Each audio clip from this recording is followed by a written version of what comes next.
뉴스 속 경제 이슈는 더 쉽고 깊게, 최신 고용 동향은 더 빠르게 전해드리는 고용브리핑 365 시간입니다. 조성음 기자와 함께합니다. 어서 오세요. 안녕하세요. 네, 오늘 어떤 이슈가 있을까요? 네, 요즘 이제 직장인들 사이에서는 이제 이런 말들이 많이 유행한다고 합니다. 네. 나 돌아갈래. 어디로요? 아, 어디로 돌아갈까요? 네, 바로 이 코로나19 당시 재택근무를 도입한 사업자가 크게 늘었는데요. 네. 최근 코로나 상황이 나아지면서 대면 업무가 필요한 상당수 기업들은 재택근무를 축소해 가고 있기 때문입니다. 코로나19로 확산한 재택근무, 올해는 어떻게 될까요? 이슈픽에서 한번 짚어보겠습니다. 그러니까 나 집으로 돌아갈래 이런 뜻이었군요. 알겠습니다. 자, 코로나19 이후에 재택근무가 사실상 새로운 근무 제도로 자리를 잡아가는 모습인데요. 그래도 여전히 시행하고 있는 곳이 많지 않나요? 네, 맞습니다. 네, 코로나19 이후에 재택근무를 도입하는 회사가 굉장히 많았죠. 맞아요. 네, 그런 사업장들이 크게 늘었었는데 통계청 조사에 따르면 지난해 재택근무 활용 근로자 수가 96만 명으로 전체 근로자의 4.4%였습니다. 코로나19 이전인 2019년대와 비교하면 3년 사이에 10배 넘게 증가한 겁니다. 그렇죠. 이게 재택근무가 이렇게 빠르게 늘어난 이후 여전히 코로나19의 영향이 크죠. 네, 물론 코로나19의 영향이 가장 컸지만 또 지금까지 지속될 수 있었던 건요. 그만큼 재택근무의 장점도 많기 때문입니다. 근로자로서는 업무 효율도 높았고 만족도도 그만큼 컸기 때문입니다. 또 무엇보다 러시아워 시간에 출퇴근에 드는 에너지를 아낄 수도 있고요. 또 일과 생활의 균형을 실현할 수 있다는 장점도 있습니다. 기업 입장도 마찬가지인데요. 지난해 조사를 한번 보면요. 70점 이상의 점수를 준 기업이 전체의 69.3%로 재택근무에 대해 상당히 긍정적으로 평가했습니다. 업무 공간 운영비 등 비용 절감은 물론이고요. 기업의 경쟁력 향상과 이직을 줄이는 효과도 볼 수 있었기 때문입니다. 네, 그러니까 재택근무를 지속하려고 하는 기업들은 그만큼 효과가 더 크다라고 판단을 했다는 건데, 하지만 반대로 이렇게 최근에 재택근무를 종료하고 정상 출근 체제로 바꾸는 것도 계속해서 늘고 있잖아요. 네, LG U+는 이달 1일부터 재택근무 횟수를 주 2회에서 1회로 축소했고요. 앞서 롯데홈쇼핑은 지난달 20일부터 재택근무를 종료했습니다. SK텔레콤은 지난 2월부터 조직 특성에 따라 자율적으로 운영하던 재택근무 횟수를 주 1회로 축소했고요. IT기업이 몰려있는 경기도 판교에 몰린 카카오를 비롯해 넥슨, NC소프트 등 모두 사무실 우선 출근제도 시행에 들어갔습니다. 이런 현상은 해외 기업도 마찬가지입니다. 그렇습니까? 국내도 해외도 이런 직원들의 사무실 복귀를 추진하는 기업들이 적지가 않은데 직원들과는 확실히 좀 온도차가 큰 것 같습니다. 네, 그렇습니다. 사실 이 구글과 애플은 이미 지난해부터 주 3회 이상 사무실 출근을 시행하고 있습니다. 테슬라는 아예 재택근무를 없앴고요. 최근 월트 디즈니도 지난달부터 직원들에게 주 4일 출근할 것을 요청했습니다.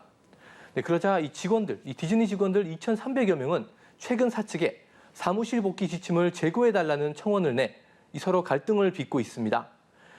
직원들은 함께 있는 것도 좋지만 새로운 패러다임을 받아들일 필요도 있다라고 강조하고 있어 당분간 이 갈등은 계속될 것으로 보입니다. 네. 이런 갈등은 국내에서도 마찬가지입니다. 카카오 등 주요 IT 기업도 직원들의 불만을 사야했습니다. 네, 그러니까 초기만 해도 이 재택근무에 만족도가 높던 기업들이 이렇게 돌아선 이유는 뭐가 있을까요? 네, 우리나라뿐만 아니라 이 해외 상황을 보더라도요. 회사 입장은 정말 명확해 보입니다. 재택근무 이전으로 돌아가고 싶다는 건데요. 사측에서 대면으로 협력해야 일의 능률이 오른다며 재택근무를 축소해야 한다는 목소리를 높이고 있습니다. 하지만 일하는 사람들의 입장은 조금 다릅니다.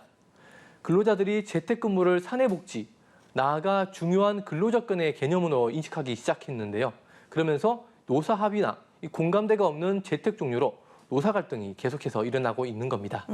그러면 코로나19를 거치면서 이렇게 3배 넘게 증가했던 재택근무, 이제는 사라지게 되는 걸까요? 전문가들은 이 재택근무 활용 감소가 과거로의 후퇴는 아니라고 말하고 있습니다. 이 재택근무자 수는 다소 줄 수 있지만 재택 덕에 확산한 유연한 근무 분위기는 사라지지 않을 것이라는 겁니다. 실제로 재택근무를 도입한 기업들 대부분이 출퇴근 시간을 자유롭게 선택할 수 있는 시차 출퇴근제나 주당 근무 시간을 재량에 맞게 운용하는 선택근로제를 함께 활용하고 있는데요. 오히려 재택근무를 전면 확대하는 기업도 생겨나고 있습니다. 고용노동부가 공개한 사례를 한번 보면요.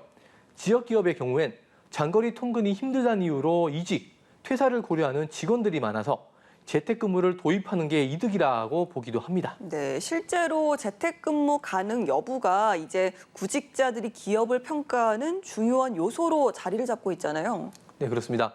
한 취업 플랫폼을 보시면요. 취업 준비생을 상대로 한 설문조사를 했는데 이상적인 근무로 출근과 재택을 더한 하이브리드를 꼽은 응답자가 64.7%나 됐고요. 오. 반대로 사무실 출근에 대한 선호한다는 단 9.9%에 그쳤습니다.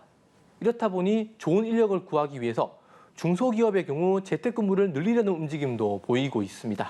그렇군요. 하지만 재택근무 환경을 갖추기 위해서는 정말 많은 준비가 필요한데요. 그래서 그런지 코로나 초기에는 이런 재택근무 시행이 어려움을 겪은 기업도 많지 않았습니까? 네, 그래서 이 정부가 재택근무 도입법을 모르거나 또 좀 어설픈 기업들 등에서 이런 어려움을 겪은 경우에 대해서 지원에 나섰습니다. 네. 네, 고용노동부에서는 중소, 중견기업을 위해 무료로 컨설팅을 해주고 있는 건데요.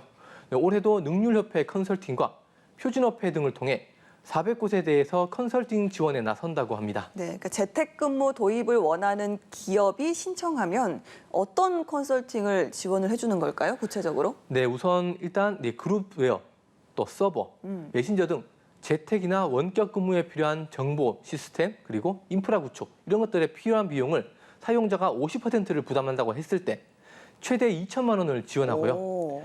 근로자가 재택근무와 같은 유연근무제를 활용할 때 근로자 한 명당 1년간 월 30만 원씩 최대 360만 원도 지원해 줍니다. 혹시 지원이 필요하다고 생각된다면 고용노동부 일상생활균형 홈페이지에서 자세한 내용을 확인하실 수 있습니다. 알겠습니다. 자, 한컷 이슈 오늘은 어떤 소식 준비하셨나요? 네, 해마다 4월이면 통장을 보고 내 월급이 이렇게 적었나? 네, 이렇게 좀 고민하시는 직장인들이 꽤 많을 텐데요. 오. 네, 이 이유가 바로 4월에 하는 건강보험료 연말정산 때문입니다. 네. 예를 들어서 지난해 건보료는 전년도인 2021년 소득을 기준으로 내는 방식인데요. 네, 이렇다 보니 지난해 월급이 오른 직장인들은 이달 건강보험료를 더 내게 됩니다. 그렇군요. 그렇다면 지난해 급여 협상이나 성과급 여부에 따라서 달라질 수 있는 거네요? 네, 그렇습니다. 실제 이제 지난해 연봉이 올랐다면 그 차액분만큼 추가로 이달에 건보료를 더 내는데요.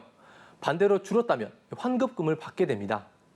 지난해 기준으로 2021년 보수가 늘어난 965만 명은 1인당 평균 20만 원을 추가로 냈고요.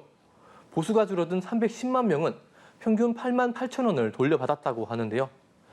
건강보험공단은 추가 보험료를 내야 하는 부담을 줄이기 위해서 10회로 나눠서 낼 수 있도록 했습니다. 네, 알겠습니다. 자, 기업들은 재택근무에 대한 반발을 줄이기 위해 하이브리드 근무 체계로 전환하거나 점심 등 사내 복지 확장에 나섰는데요. 포스트 코로나 시대의 재택근무의 미래는 어떻게 될지 주목됩니다.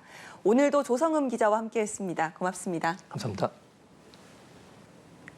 네, 지금까지 고용브리핑 365였습니다.